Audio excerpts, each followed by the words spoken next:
Hello everyone, welcome back to the next video. In this video I will show you how to open your web browser from native macOS application using the NSWorkSpace API. So let's get started.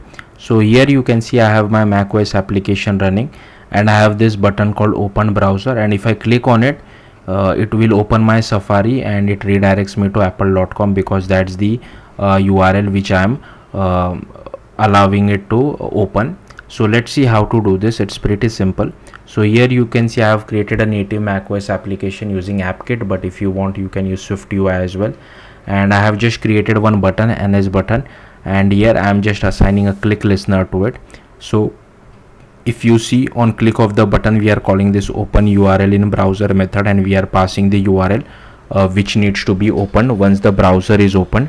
So here we are first the URL is in form of string, we convert it to a proper URL, and then all we have to do is just use NSWorkSpace.shared and call the open method from it and pass our URL. So yeah, that's it. Thank you for watching. Bye.